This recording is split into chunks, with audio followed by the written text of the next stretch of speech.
Welcome to my YouTube automotive channel. In today's video I have a 2012 Chrysler Town and Country, and I will show you how to remove and replace the side marker light bulbs. This video will apply to Town and Countries made from 2011 all the way up to 2016. Okay, now unfortunately these light bulbs are kind of hard to access. I'll try to zoom it in here. If you see, like right here, if you see my finger, this is the socket which you have to turn counterclockwise. So it's really awkward and hard to do that. You would have to squeeze your hand inside here or here to be able to grab that socket and turn it. Now this side, if you have like a small hand, it's even probably doable. You see, so it's right here. If you can squeeze your hand down here, it should be doable. But the other side, the passenger side, there's absolutely no way to squeeze your hand through here or through back here. It's very hard to do. And generally, to replace it, you would have to remove the headlight, and to remove the headlight you would have to remove the front bumper, because there is a mounting screw just behind the bumper.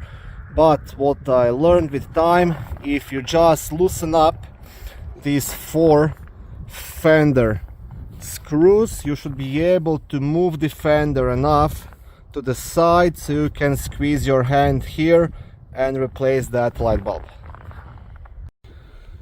So I will show you how to do it on this side. So you want to just remove these 4 screws.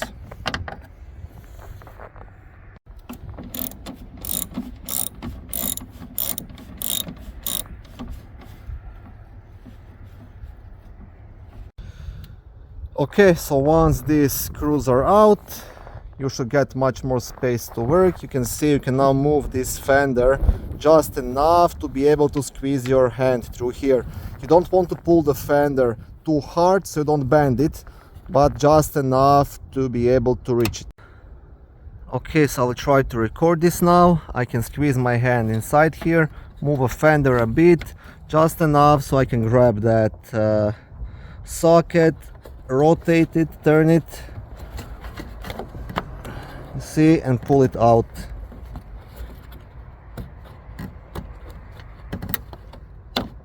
Okay, see, now I can grab it from the other side, and here it is. Yeah, it's not the easiest task to do, but it's doable.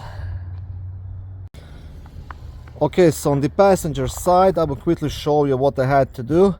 I had a bit more trouble with this side, so pretty much I removed this air filter cover to get more access for my hand, and then I also removed all these screws to be able to pull this fender off. And then what I did, I didn't have enough power in my fingers to actually turn this socket, so I use pliers here from the top. I just push the fender outside with one of my hands, and I use the pliers just to turn this socket, and that was it. I was able to pull it off then. And actually, to release this socket you have to turn it clockwise, so it's upside down, so you have to turn it clockwise if you are sitting in the cabin, so you turn it that way to unlock it. Okay, thank you for watching this short video. I hope it was helpful and educational. If it was, please like it and consider subscribing to my YouTube automotive channel. On my channel there is lots of how-to videos, do-it-yourself videos, car reviews, product reviews, and other similar automotive topics.